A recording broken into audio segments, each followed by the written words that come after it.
클릭 감사합니다. 삼테크TV 김선풍입니다. 만나서 반갑습니다. 이번 시간은 증시 사상 최고치 폭등락 시장, 세계경제 2차 세계대전 이후 최악의 침체, 올해 경제 성장률 마이너스 5.2%, 불안한 시장에서 어떻게 대응할까라는 주제로 얘기를 나눠보도록 하겠습니다. 미국 증시가 밤사이에 지난 3월에 폭등락 시장을 연상할 만큼 마이너스 5%에서 마이너스 최대 7%까지 대폭락을 했는데요. 폭락 시장에서 누구나 다 흔들리게 됩니다. 언제나 기본에 충실하고 폭등락 시장에서 차갑고 냉정하고 현명한 대응이 필요할 때라고 보입니다. 자, 미국 지수를 보면 다우지수가 25,128.17포인트로 마이너스 6.9%가 빠졌습니다. 하루에 이렇게 빠지게 됐는데요. 거의 7%대 마이너스를 보이고 있습니다. 나머지도 다 비슷해서 S&P 500 지수도 마이너스 5.89%, 나스닥 100도 마이너스 5.01%, 나스닥 종합은 5.27%, 뉴욕 증시는 마이너스 6.35%가 되겠습니다. 자, 계속해서 나스닥 100을 세부적으로 보면 지난 2월에 전고점에서 불과 2달 반 만에 전고점을 이렇게 초과해서 40포인트까지 갔다가 이게 이제 하루 만에 이렇게 빠지고 있는데요. 그 급락에다가 급등으로 이렇게 V자 반등을 했다가 다시 빠지고 있는 그런 상황입니다.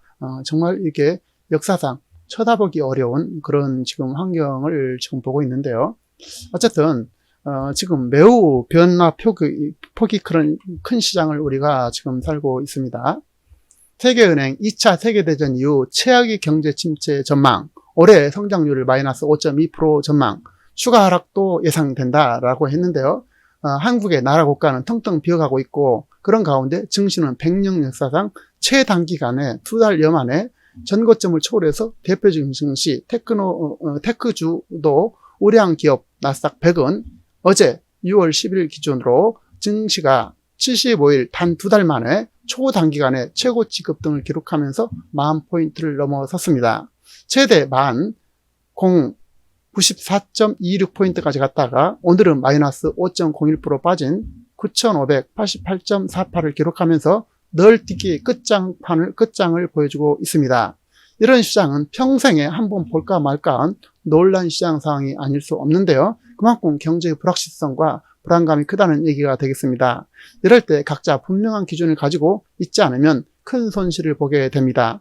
변동성이 심한 시장은 일종의 게임 같은 상황이 펼쳐지기 때문에 변동성이 배팅하는 것은 매우 위험할 수 있습니다.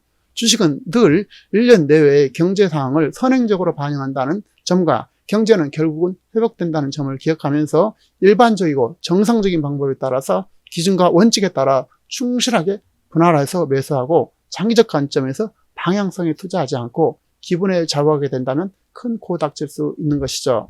코스피 지수를 계속 보겠습니다. 자, 앞서 본 것처럼 나스닥 지수처럼 똑같이 이렇게 불과 2달여 만에 급등을 하고 있고 똑같이 이렇게 빠지고 있습니다. 그래서 어쨌든 지금 22,124.90포인트로 지금 동영상 찍는 시간에 있습니다.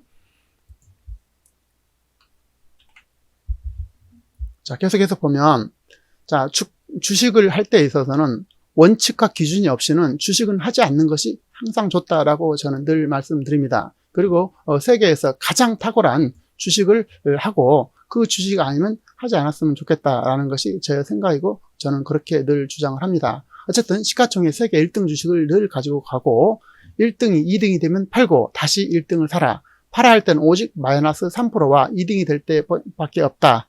나스닥 일간지수가 마이너스 3% 빠지면 주식을 모두 팔고 지금 마이너스 몇 프로 빠졌어요? 5 내지 7%가 빠졌죠. 나스닥을 기준으로 했을 때 5%가 넘게 빠졌습니다. 그럴 때는 TLT 채권으로 바꿔 탄다. 근데 지금 TLT 채권도 불안하기 때문에 달러로 가지고 갔으면 좋겠다라는 것이고요. 같은 달에 마이너스 3%가 4번 뜨게 되면 공황이다.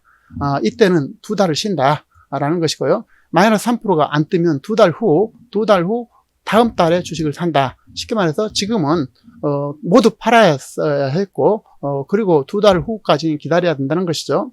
연속 8일간 뜨면 상승한다면 공항이 끝났다고 판단하고 2달 기다리지 말고 들어간다. TLT 국제는 공항 초기에만 활용하고 이후는 원달러 환율 차익의 실현에 집중한다. 하지만 마이너스 3%가 반복되면 즉시 채권을 매도하고 달러를 확보한다. 마이너스 1% 뜰 때는 무시해버리고 마이너스 2% 뜨면 10% 팔고 채권을 산다. 다시 2% 뜨면 추가로 10%를 산다. 산다 이런 것이죠. 그 다음에 마이너스 30%가 되게 되면 10%를 매입하고 마이너스 50%씩 추가로 10%를 매입하고 다시 마이너스 70%씩 추가로 10% 매입한다. 그리고 나머지 70%는 매뉴얼대로 한다라고 그랬는데요. 여기서 중요한 것은 자기 기준을 세워서 마이너스 30%가 아니 30%에 50% 살 수도 있겠고 뭐 60% 살 수도 있겠죠. 물론 마이너스 50% 때 뭐 100% 살 수도 있겠고요. 그래서 자기 기준을 정하는 것이 중요하다. 큰 흐름은 이렇게 했으면 좋겠지만 또 각자 또 기준이 있을 거 아니겠습니까? 그래서 그 기준을 가지고 가면 되겠다라고 다시 한번 말씀드리고요. 어쨌든 중요한 것은 판단하지 말고 분석하지 말고 흔들리지 말고 매뉴얼 중심대로 자기 기준대로 가자는 것이죠. 자기 기준을 세워서요. 내일의 부를 참고했습니다. 분위기나 감정이 아니라 각자의 기준과 원칙, 소신에 따라서 핵심 우량주에 집중하고 증시 폭락장에 대응해야 할 것입니다. 동시에 각자 기준에 따라서 매도하거나 이익 주식에서 투자할 때는 매수 기회를 찾을 수도 있을 것입니다. 가장 중요한 것은 확고한 자기 기준을 세우는 것이고 한번 정한 원칙은 기계적으로 적용해야 된다는 점입니다. 인간은 누구나 할 것 없이 분위기와 감정에 매우 취약하기 때문에 정확한 판단을 내리기 어렵기 때문에 기준과 원칙으로 가자는 것이죠. 그 신문 기사에서 지금 경제가 얼마나 어려운가를 보도록 하겠습니다. 자, 조선비즈에서 세계은행 올해 세계 경제 성장률 마이너스 5.2%, 2차 세계대전 이후 최악이다라고 했죠. 6월 9일자 기사입니다. 1월에 2.5% 성장 전망에서 7.7%를 하향 조정한 것입니다. 이 얼마나 큰 수치가 되겠습니까? 전 세계적으로 7.7%를 하향 조정을 했다. 그래서 전 세계 경제가 상상을 초월하게 지금 어려운 단계에 있다라는 것입니다. 그리고 한국 등 신개도국은 마이너스 2.5%, 선진국도 마이너스 7%를 조정한 것이고요. 그리고 이것은 1967년 이래 최저치가 되겠다라는 것입니다. 세계은행은 글로벌 국가들의 봉쇄 조치로 인한 수요 둔화와 국제 교역 역량 감소, 금융시장, 글로벌 국가들의 봉쇄 조치, 수요 둔화, 국제 교역량 감소, 금융시장 변동성 확대 등으로 올해 세계 경제가 마이너스 5.2% 역성장할 것으로 전망했습니다. 지난해 1월에 발표한 성장률 전망치에서 2.5%에서 마이너스 7.7% 하향 조정한 것입니다. 선진국 시장을 올해 경제 성장률은 마이너스 70%로 1월에 비해서 조금마치 8.4%나 하향 조정했습니다. WB는 한국 경제 성장률을 아예 별도로 발표하지도 못했습니다. 제가 보기에는 안 한 것 같습니다. 한국은 더 심각하다는 얘기가 되겠죠. 어쨌든 신흥국과 개발도상국은 마이너스 2.5% 내다봤습니다. 올해 초보보다 6.6%를 낮춘 것입니다. 자, 세계는 다시 한번 보면 1월의 전망은 2.5%, 21년 그 다음에 마이너스 5.2%고 미국은 1.8%에서 마이너스 6.1%, 유로존은 1%에서 마이너스 9.1%를 한 것입니다. 정말 놀라운 수치가 아닐 수 없습니다. 자, 한국 상황을 보죠. 24조 빚는 초슈퍼 추경, 나라 살림 적자, 국가 채무 비율 사상 최고, 쓸 것 많은데 1분기 세수는 8.5조 줄어, 법인세 6.8조 급감, 나라 곳간 텅텅, 4월까지 재정적자 57조, 세수 9조 급감, 1분기 세수 8.5조 급감, 재정수지도 벌써 55조 적자 이렇게 돼 있네요. 헤드라인에. 그래서 이것은 기재부의 재정 동향 5호로로 실적 부진에 법인세 6조 감소, 세수 부진도 23.9%에 그쳐, 관리 재정 적자 사상 첫 5% 돌파, 국가 채무 비율 43.5%. 이 국가 채무 비율 40% 넘는 것이 얼마나 위험하신 것인지 여러분 일단은 기억하시고요.